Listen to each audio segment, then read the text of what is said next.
महाकाव्य रामायण से तो हम सभी परिचित हैं। श्री राम, लक्ष्मण, महादेवी सीता और हनुमान जी के साथ अन्य लोगों की ये कहानी हम सभी को जीने का सही तरीका सिखाती है। वैसे तो इस महाकाव्य की मूल रचना वाल्मीकि ने किया है, लेकिन तुलसीदास और संत एकनाथ इत्यादि ने भी रामायण के अन्य संस्कारों की रचना की है। हर एक संस्करण को एक अलग रूप में लिखा और समझाया गया है, लेकिन सबका मूल आधार एक ही है। इसलिए इससे जुड़े काफी सारे रहस्य हैं जिनसे शायद आप सभी अपरिचित हो। इसलिए आज इस वीडियो में हम रामायण से जुड़े ऐसे 11 रहस्यों को आपसे साझा करेंगे और उसके भाव को आपको समझने का मौका देंगे। तो आइए शुरू करते हैं। नंबर 1, रामायण में आने वाले हर 1000 श्लोकों के बाद के पहले अक्षर से ही गायत्री मंत्र बनता है। रामायण में 24,000 श्लोक हैं और गायत्री मंत्र में 24 अक्षर। ये मंत्र इसी महाकाव्य का सर है, जिसके उच्चारण से हमारे जीवन की कई सारी कठिनाई समाप्त हो जाती है।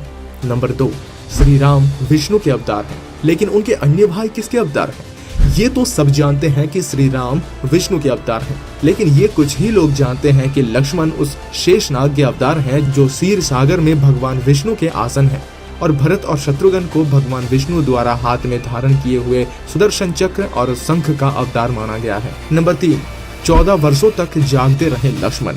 ऐसा माना गया है कि लक्ष्मण 14 वर्षों तक अपने भाई और भाभी की सेवा में ऐसे विलीन थे कि वो सोते भी नहीं थे।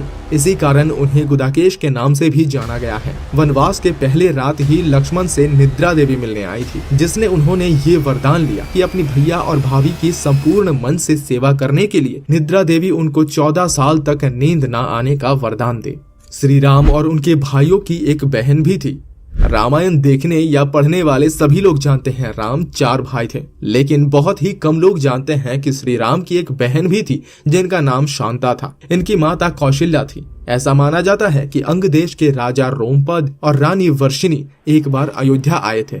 उनकी कोई संतान ना होने के कारण राजा दशरथ ने शांता को उन्हें सौंप दिया था। नंबर 5, माता सीता के स्वयंवर में प्रयोग हुए भगवान शिव के धनुष का नाम क्या था? अधिकांश लोगों को पता है माता सीता के स्वयंवर में सभी राजकुमारों को भगवान शिव के धनुष पर प्रत्यंचा चढ़ानी थी, लेकिन उस धनुष का नाम शायद किसी को नहीं पता हो। उस धनुष का नाम है पिनाक। नंबर 6, रावण एक उत्कृष्ट वीणा वादक था।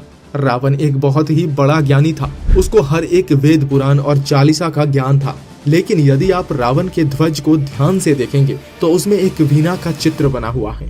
ऐसा इसलिए क्योंकि रावण एक बहुत ही अच्छा वीणा वादक था।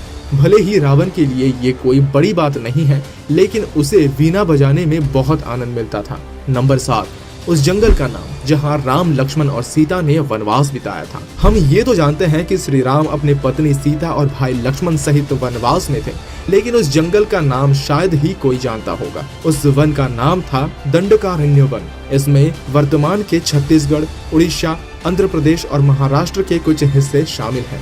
नंबर 8, लक्ष्मण रेखा का वर्णन वाल्मीकि रामायण में था ही नहीं। जब माता सीता ने श्री राम से स्वर्ण हिरण को ला देने की प्रार्थना की तो भगवान मना नहीं कर पाए। वो हिरण असल में राक्षस मरीच था। उसी की नकली आवाज सुनने के बाद लक्ष्मण जब जंगल की ओर गए तो उन्होंने लक्ष्मण रेखा से माता सीता को रक्षा करने की कोशिश की, और यही रेखा लांघने पर उनका अपहरण रावण ने किया।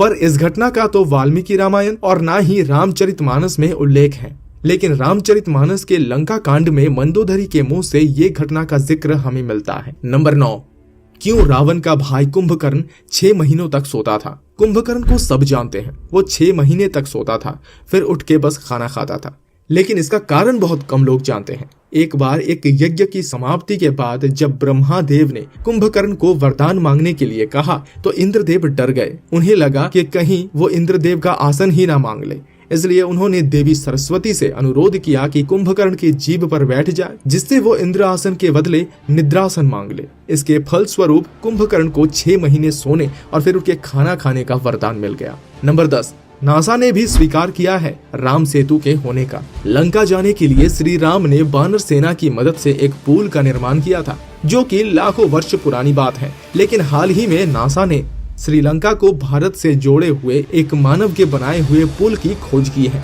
और ऐसा माना गया है कि ये पुल भी रामायण के समय से ही मौजूद है। नासा ने इस पुल को एडम्स ब्रिज का नाम दिया है, जिसकी लंबाई लगभग 31 किलोमीटर है। नंबर 11, क्यों श्री राम ने लक्ष्मण को मृत्यु दंड दे दिया।